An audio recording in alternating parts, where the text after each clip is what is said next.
হওয়া দরকার। শরিয়াত মোতাবেক যদি না হয় আপনার নামটাও ওর শিরকিয়াতের খাতায় উঠে যাবে। প্রিয় হাজিরিন, অনেক মানুষকে আমরা দেখি বলা সত্ত্বেও তারা এই শিরকিয়াতের মধ্যে আজও ডুবে আছে। এত কোরআনের আলোচনা, এত হাদিসের আলোচনা, এত দ্বীনি আলোচনা সত্ত্বেও তারা সেই বেকা পথেই তাদের গমনাগমন, তারা সেই পথেই চলতে থাকে। বললে বলে আমাদের পূর্বপুরুষ করে এসেছে তাই করছি। প্রিয় হাজিরিন, এর থেকে আপনাকে আমাকে বিরত থাকতে হবে। ইবাদত যদি আপনার নগণ্য হয়, ইবাদত যদি আপনার সামান্য হয়, ইবাদতটা যদি আপনার খামতি আর কমতি হয়, যদি আপনার মধ্যে শিরকিয়াত না থাকে, আপনি যদি মুশরিক না হন, তাহলে যে কোনো ওসিলায়, যে কোনো বাহানায় আল্লাহ পাক আপনাকে আল্লাহর রহমতের জান্নাতবাসী করবেনই করবেন। জোরে বলি সুবহানাল্লাহ। আর যখনই আল্লাহর সঙ্গে শরীক স্থাপন করবেন, আপনার নামটা মুশরিকিয়াতের খাতায় উঠে যাবে, আপনি মুশরিকের খাতায় পড়ে যাবেন। আর ওই সমস্ত মুশরিক দিগের ঠিকানা আল্লাহ পাক সূরা বাইয়িনার মধ্যে বলছেন, বিসমিল্লাহির রহমানির রহিম, لم يكن الذين كفروا من أهل الكتاب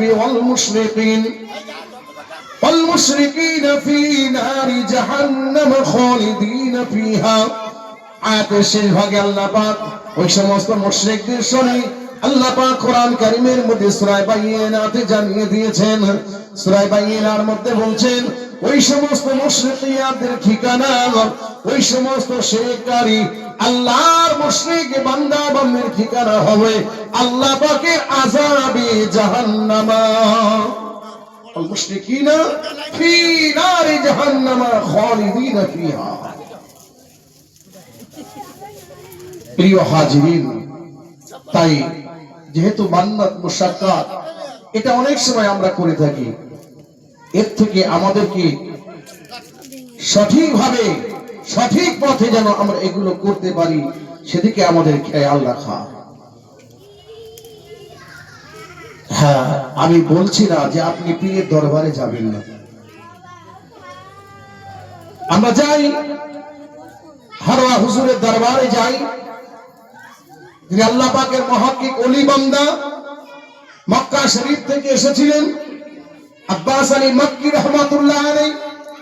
ভাওরের জমিনে যাই, শাহ সুলতান আসগর আলী রাহমাতুল্লাহ আলাইহি, তিনি একজন আরবিয়ান মানুষ ছিলেন। হুটিয়ারি দরবার শরীফে যাই, হযরতে মুবারক আলী গাজী রাহমাতুল্লাহ আলাইহি শুয়ে আছেন, তিনিও আরবিয়ান মানুষ ছিলেন। বারাসাতে আপনার ওই কাজী পাড়ায় হযরতে দিলশা রাহমাতুল্লাহ আলাইহি, তিনিও ছিলেন আল্লাহর একজন পেয়ারা ওলি বান্দা, তিনিও আরবিয়ান মানুষ ছিলেন। এমন করে এপার ওপার বাংলায় একটা নয় দুইটা নয়, হযরতে আব্বাস আলী মক্কি রাহমাতুল্লাহ আলাইহি এবং তার সাথী সঙ্গী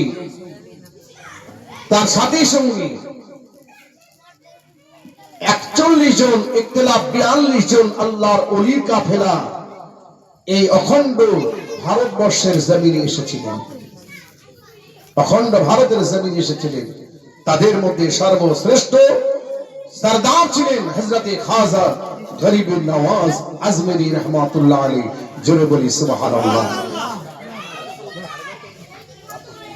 হিন্দুস্তানের জমিনে, এই ভারতবর্ষের জমিনে কোন নবী রাসূল এসে আল্লাহ দ্বীন প্রচার করেনি, কোন নবী রাসূল এসে আল্লাহ দ্বীন প্রচার করেনি। এই ভারতবর্ষের জমিনে দ্বীন প্রচার হয়েছে আল্লাহর ওলিদের মাধ্যম দিয়ে। জি, হযরতে খাজা গরিবে নওয়াজ আজমেরি হাসান সঞ্জরি রাহমাতুল্লাহ আলাইহি, যার পীর ছিলেন হযরতে উসমান হারুনি রাহমাতুল্লাহ আলাইহি, ইনিও ছিলেন আরবিয়ান। হযরতে খাজা গরিবে নওয়াজ তিনিও ছিলেন আরবিয়ান মানুষ। উসমান হারুনি রাহমাতুল্লাহ আলাইহির হাতে হাত দিয়ে বায়াত গ্রহণ করে ইলমে তাসাউফ, ইলমে বাতিনি আধ্যাত্মিক শিক্ষা তিনি অর্জন করছিলেন।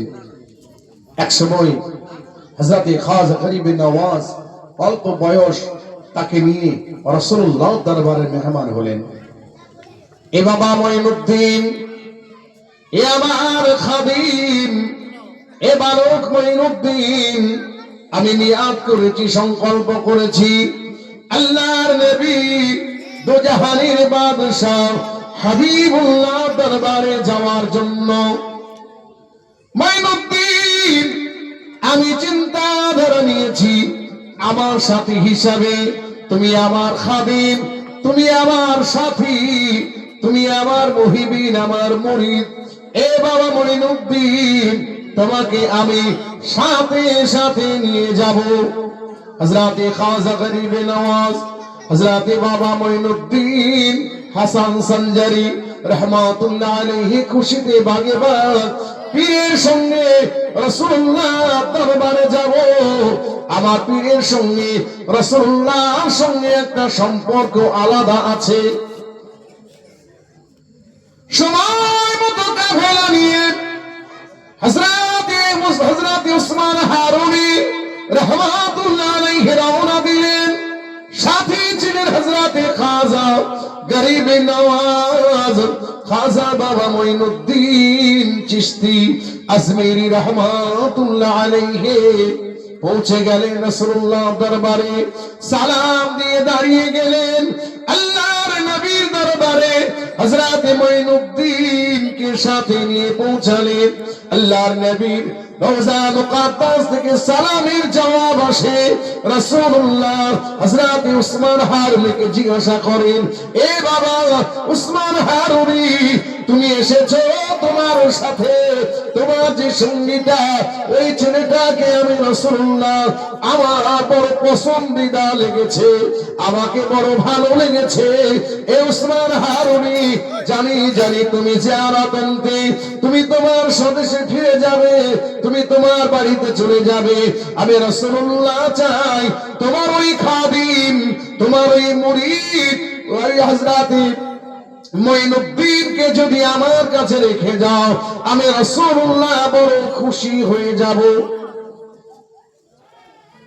রওজা মুকাদ্দাস থেকে আওয়াজ আসে, এ উসমান হারুনি, যদি তোমার ওই খাদেমকে আমি রাসূলুল্লাহর কাছে রেখে যাও, আমি রাসূল বড় খুশি হয়ে যাব। হযরত উসমান হারুনি রহমাতুল্লাহ আলাইহির সঙ্গে আমার খাজা গরিব নওয়াজের এত হৃদ্যতা ছিল, এত ভালোবাসা ছিল, এত মেধাবী ছেলে হযরত খাজা গরিব নওয়াজ ছিলেন। হুজুরের সাথী সঙ্গীদের ভেতরে এক নম্বরে যার স্থান ছিল, হযরত খাজা গরিব নওয়াজকে রাসূলুল্লাহ চাইছেন আমি খাজা মঈনুদ্দিনকে ছেড়ে কিভাবে আমি একা একা দিন কাটাবো, চিন্তা করছেন। কিন্তু আবারও হযরত উসমান হারুনি চিন্তা করেন, রাসূলুল্লাহ চেয়েছেন, নিশ্চয়ের মধ্যে কোনো মাদ্দা আছে, নিশ্চয়ের মধ্যে কোনো কারণ আছে, অতএব আমার যদি একটু অসুবিধা হয় সেটাও মানিয়ে নেব। আমি মঈনুদ্দিনকে আমার রাসূলুল্লাহর কাছে আমানত রেখে যাব। হযরত উসমান হারুনি রহমাতুল্লাহ আলাইহি রওনা দিলেন বাড়ির পথে। কাফেলাদের নিয়ে মনটা বড় খারাপ, দুপা যায়, চার পা যায়, মুখটা ঘুরিয়ে ঘুরিয়ে হযরত খাজা গরিব নওয়াজের দিকে ফিরে ফিরে তাকায়। পীর মুরিদকে দেখছে, এত মহব্বতে, এত ভালোবাসার পাত্র হুজুর হয়েছিলেন। দুপা চার পা করে যায়, আবার ঘাটটা ঘুরিয়ে ঘুরিয়ে খাজা গরিব নওয়াজের দিকে তাকায়। দু চোখ দিয়ে ঝরঝর ঝরঝর করে অশ্রু পানি গড়ায়। আহারে, আমি আমার প্রাণ প্রিয়, আমার মহব্বতের মঈনুদ্দিনকে আজকে রাসূলের দরবারে রেখে একাকী আমাকে চলে যেতে হয়। কিন্তু এতে তো কোনো বাহানা চলবে না, এতে তো কোনো কারণ দর্শানো যাবে না। রাসূলুল্লাহ তিনি নিজেই চেয়েছেন, অতএব এর উপর তো কোনো কথা নাই। হুজুর চলে গেলেন, অনেক ব্যথা বেদনা কষ্ট সহ্য করেও আল্লাহ নবী দরবারে খাজা মঈনুদ্দিন চিশতি হুজুরকে রেখে চলে গেলেন। আল্লাহর নবী রওজা মুকাদ্দাস থেকে আওয়াজ আসে, মঈনুদ্দিন রাতের অন্ধকারে সমস্ত মানুষকে বার করে আর আমার রওজা মুকাদ্দাসের দরওয়াজা বন্ধ করে দেয়া হয়, আমার রওজা মুকাদ্দাসের গেটটা বন্ধ করে দেয়া হয়। কোন মানুষকে আমার রওজা মুকাদ্দাসের মধ্যে থাকার অনুমতি নাই। এ মঈনুদ্দিন, আমি রাসূলুল্লাহ বলছি, আজ থেকে তোমাকে আমার রওজা মুকাদ্দাসের ভেতরেই তোমাকে আস্থানা নিতে হবে। আমি রাসূলুল্লাহর রওজা মুকাদ্দাসের মধ্যেই তোমাকে অবস্থান করা লাগবে। হুজুর আমার রাসূলুল্লাহর দরবারে খাদেমকে ঘটনার কথা খুলে বললেন। খাদেম বলছে, ভাই মঈনুদ্দিন, তোমার কাছে কি শুনবো? রাসূলুল্লাহ গত রাত্রে আমাকে স্বপ্ন যোগে জানিয়েছে আমার রওজা মুকাদ্দাসের খাদিম প্রত্যহ আর মেহমানদেরকে আমার রওজা থেকে বার করে দেয়া হয়, রাতের বেলায় দরওয়াজা লাগিয়ে দেয়া হয়, তালাবন্দি করে দেয়া হয়। এ খাদেম কারো থাকার পারমিশন নাই। কিন্তু আমি রাসূলুল্লাহ তোমাকে বলি, ওই বালক মঈনুদ্দিনকে আমি রাসূলুল্লাহ আমার দরবার থেকে আমার রওজা মুকাদ্দাস থেকে যেন রাতে বার না করে দেয়া হয়। একদিন নয়, দুই দিন নয়, দীর্ঘ মাস অতিবাহিত হয়ে যায়। আল্লাহ রাসূলের দরবারে রাতের অন্ধকারে রাসূলুল্লাহ রওজা মুকাদ্দাসের ভেতরেই তিনি অবস্থান করেন। কর্ম বাইরের কাজ কর্ম সেরে আবার রাসূলুল্লাহর দরবারে পৌঁছায়।